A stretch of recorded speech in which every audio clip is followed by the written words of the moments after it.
Assalamualaikum warahmatullahi wabarakatuh. Kali ini saya akan memaparkan koneksi antar materi di modul 3.1 tentang pengambilan keputusan berbasis nilai-nilai kebijakan sebagai pemimpin. Menurut saya, kutipan tersebut mengingatkan kita sebagai seorang pendidik bahwa mengajarkan murid ilmu pengetahuan merupakan hal yang penting. Akan tetapi, mengajarkan mereka karakter yang baik adalah hal yang juga tidak kalah penting. Prinsip yang kita anut atau prinsip yang kita pegang teguh dalam mengambil keputusan harus mempertimbangkan beberapa hal baik yang akan terjadi. Yang pertama, dampak yang positif pada murid, kemudian bisa menghadirkan manfaat kepada lingkungan belajarnya, dan tergerak untuk melakukan hal yang positif. Jika kita memposisikan diri sebagai seorang pendidik, maka prioritas utama yang akan kita lakukan adalah dengan cara memposisikan diri untuk menjadi fasilitator belajar bagi para murid-murid dengan mempertimbangkan kebutuhan belajar mereka, kemudian melihat kodrat zaman yang terus dinamis ini, dan juga kodrat alam para murid yang tidak bisa kita pungkiri. Education is the art of making men ethical. Pendidikan adalah sebuah seni untuk membuat manusia menjadi berperilaku etis. Kutipan tersebut menurut saya memiliki arti bahwa proses pendidikan pada hakikatnya menjadi sebuah jalan yang digunakan untuk membangun peradaban. Bapak Pendidikan Nasional kita telah menyetuskan Pratap Triloka mulai dari Ing Harso Sungtulodo di depan memberikan teladan, memberikan contoh. Ing Madya Mangunkarso di tengah memberikan motivasi. Tutwuri Handayani dari belakang memberikan dorongan atau memberikan dukungan. Hal ini masih sangat relevan dengan proses pendidikan saat ini. Nah, dari hal ini kita bisa tarik benang merah. Yang pertama, bahwa Ing Harso Sungtulodo di depan memberi contoh. Ada sebuah kutipan yang menarik bahwa kepemimpinan terbaik adalah dengan memberikan contoh. Seorang pendidik hendaknya memulai budaya positif, memulai hal baik dengan memberikan contoh, baik itu untuk rekan sejawat maupun pada para murid. Dengan memberikan contoh, kita akan memberikan sebuah role model yang akan bisa ditiru atau setidaknya dilihat dan bisa disebarluaskan untuk bisa bertumbuh. Dalam pengambilan sebuah keputusan, kita mengenal ada 3 prinsip. Yang pertama, berbasis hasil akhir, kemudian berbasis peraturan, dan juga berbasis rasa peduli. Menurut saya, setiap diri pendidik pasti memiliki 3 hal ini dan bisa diterapkan dalam situasi yang berbeda. Dalam berpikir coaching, kita sebagai seorang coach akan menjadi seorang yang memfasilitasi coach kita supaya dia bisa meningkatkan keadaan atau berada pada keadaan yang lebih baik dari sebelumnya. Nah, dalam hal ini, sebagai seorang coach, kita akan mengenal atau memperdalam beberapa keterampilan coaching. Contoh misalnya, prinsip kesetaraan dalam coaching akan membuat coach dan juga coachee akan merasa lebih nyaman untuk mengungkapkan permasalahan yang dihadapi dan juga solusi-solusi yang mungkin terjadi. Atau kemudian coach bisa memberikan pertanyaan berbobot untuk coachee-nya.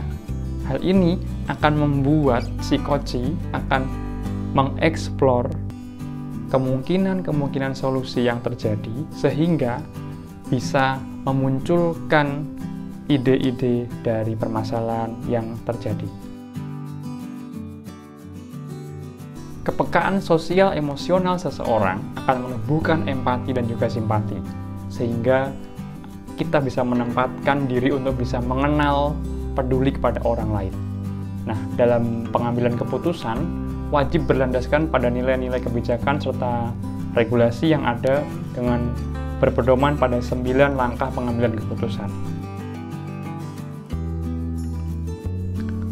Ketika seorang pendidik dihadapkan pada kasus-kasus yang berfokus pada masalah moral dan etika, maka keputusan yang diambil akan dipengaruhi oleh nilai-nilai dan yang dianutnya.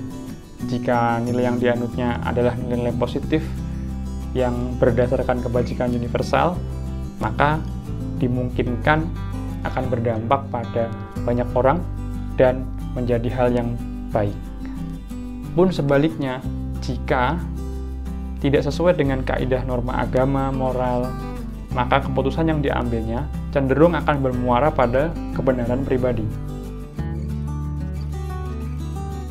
Setiap keputusan yang kita ambil tentunya harus kita kaji secara bijaksana, kemudian berlandaskan nilai-nilai kebajikan universal, keteladanan, dan tidak melanggar norma yang berlaku di masyarakat. Dengan landasan tersebut, diharapkan bisa menciptakan lingkungan yang positif, kondusif, nyaman, sehingga para murid ini bisa belajar dengan baik dan dapat mengembangkan kompetensi yang dimilikinya.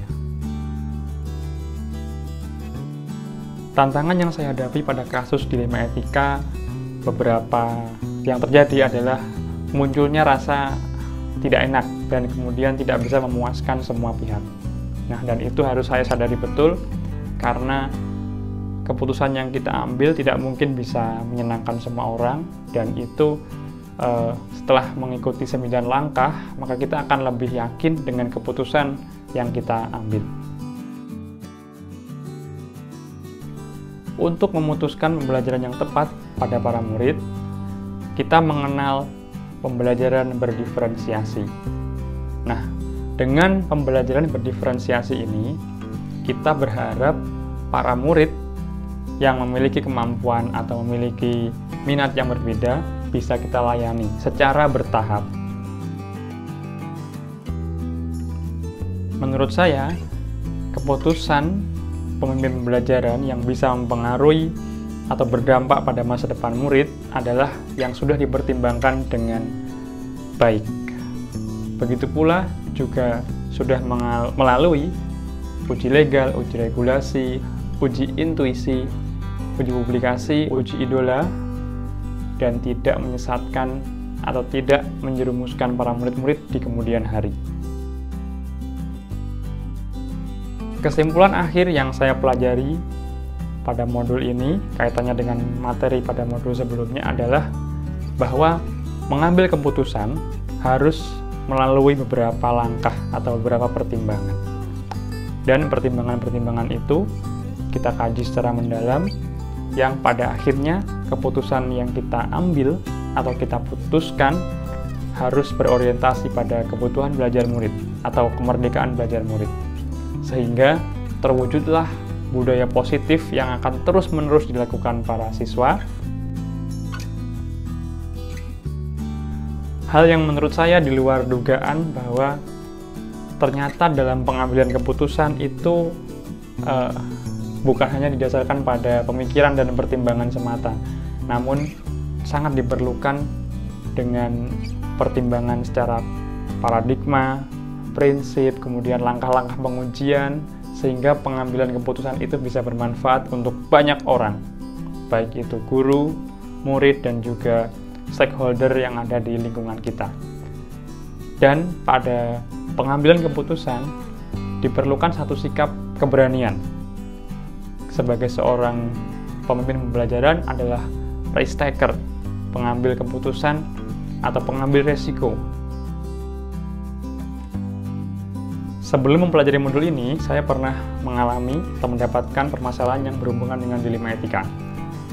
Namun, tindakan saya atau respon saya hanya membuat keputusan yang tidak merugikan atau saya merasa pada aman jika mengambil keputusan ini.